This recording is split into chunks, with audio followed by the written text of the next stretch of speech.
Thanks for reading the Bible with me, one chapter at a time. Today we'll be reading Matthew chapter 26. When Jesus had finished all these sayings, he said to his disciples, "You know that after 2 days the Passover is coming, and the Son of Man will be delivered up to be crucified." Then the chief priests and the elders of the people gathered in the palace of the high priest, whose name was Caiaphas, and plotted together in order to arrest Jesus by stealth and kill him. But they said, "Not during the feast, lest there be an uproar among the people." Now when Jesus was at Bethany in the house of Simon the leper, a woman came up to him with an alabaster flask of very expensive ointment, and she poured it on his head as he reclined at the table. And when the disciples saw it, they were indignant, saying, "Why this waste? For this could have been sold for a large sum and given to the poor."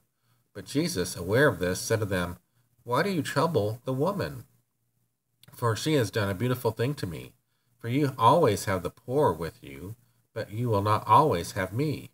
In pouring this ointment on my body, she has done it to prepare me for a burial. Truly I say to you, wherever this gospel is proclaimed in the whole world, what she has done will also be told in memory of her." Then one of the 12, whose name was Judas Iscariot, went to the chief priests and said, "What will you give me if I deliver him over to you?" And they paid him 30 pieces of silver. And from that moment he sought an opportunity to betray him. Now on the first day of unleavened bread, the disciples came to Jesus, saying, "Where will you have us prepare for you to eat the Passover?" He said, "Go into the city to a certain man and say to him, 'The teacher says, my time is at hand. I will keep the Passover at your house with my disciples.'" And the disciples did as Jesus had directed them, and they prepared the Passover. When it was evening, he reclined at the table with the 12, and as they were eating, he said, "Truly I say to you, one of you will betray me." And they were very sorrowful, and began to say to him, one after another, "Is it I, Lord?" He answered, "He who has dipped his hand in the dish with me will betray me. The Son of Man goes as it is written of him, but woe to that man by whom the Son of Man is betrayed. It would have been better for that man if he had not been born." Judas, who would betray him, answered, "Is it I, Rabbi?" And he said to him, "You have said so." Now as they were eating, Jesus took bread, and after blessing it, broke it, and gave it to the disciples, and said, "Take, eat, this is my body." And he took a cup, and when he had given thanks, he gave it to them, saying, "Drink of it, all of you, for this is my blood of the covenant, which is poured out for many for the forgiveness of sins. I tell you, I will not drink again of this fruit of the vine until that day when I drink it new with you in my Father's kingdom." And when they had sung a hymn, they went out to the Mount of Olives. Then Jesus said to them, "You will all fall away because of me this night, for it is written, I will strike the shepherd, and the sheep of the flock will be scattered. But after I am raised, I will go before you to Galilee." Peter answered him, "Though they all fall away because of you, I will never fall away." Jesus said to him, "Truly I tell you, this very night, before the rooster crows, you will deny me 3 times." Peter said to him, "Even if I must die with you, I will not deny you." And all the disciples said the same. When Jesus had went with them to the place called Gethsemane, he said to his disciples, "Sit here while I go over there and pray." And taking with him Peter and the 2 sons of Zebedee, he began to be sorrowful and troubled. Then he said to them, "My soul is very sorrowful, even to death. Remain here and watch with me." And going a little farther, he fell on his face and prayed, saying, "My Father, if it be possible, let this cup pass from me. Nevertheless, not as I will, but as you will." And he came to the disciples and found them sleeping. And he said to Peter, "So could you not watch with me 1 hour? Watch and pray that you may not enter into temptation. The spirit indeed is willing, but the flesh is weak." Again, for the second time, he went away and prayed, "My Father, if this cannot pass unless I drink it, your will be done." And again he came and found them sleeping, for their eyes were heavy.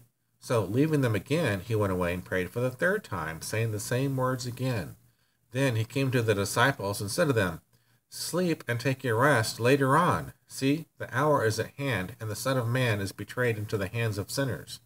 Rise, let us be going. See, my betrayer is at hand." While he was still speaking, Judas came, one of the 12, and with him a great crowd with swords and clubs, from the chief priests and the elders of the people. Now the betrayer had given them a sign, saying, "The one I will kiss is the man. Seize him." And he came up to Jesus at once and said, "Greetings, Rabbi." And he kissed him. Jesus said to him, "Friend, do what you came to do." Then he came up and laid hands on Jesus and seized him. And behold, one of those who were with Jesus stretched out his hand and drew his sword and struck the servant of the high priest and cut off his ear. Then Jesus said to him, "Put your sword back into its place, for all who take the sword will perish by the sword. Do you think that I cannot appeal to my Father, and he will at once send me more than 12 legions of angels? But how then should the scriptures be fulfilled, that it must be so?" At that hour Jesus said to the crowds, "Have you come out as against a robber with swords and clubs to capture me? Day after day I sat in the temple teaching, and you did not seize me. But all this has taken place that the scriptures of the prophets might be fulfilled." Then all the disciples left him and fled. Then those who had seized Jesus led him to Caiaphas, the high priest, where the scribes and the elders had gathered. And Peter was following him at a distance, as far as the courtyard of the high priest, and going inside he sat with the guards to see the end. Now the chief priest and the whole council were seeking false testimony against Jesus, that they might put him to death. But they found none, though many false witnesses came forward. At last 2 came forward and said, "This man I am able to destroy the temple of God and to rebuild it in 3 days." And the high priest stood up and said, "Have you no answer to make? What is it that these men testify against you?" But Jesus remained silent, and the high priest said to him, "I adjure you by the living God, tell us if you are the Christ, the Son of God." Jesus said to him, "You have said so. But I tell you, from now on you will see the Son of Man seated at the right hand of power and coming on the clouds of heaven." Then the high priest tore his robes and said, "He has uttered blasphemy. What further witnesses do we need? You have now heard his blasphemy. What is your judgment?" They answered, "He deserves death."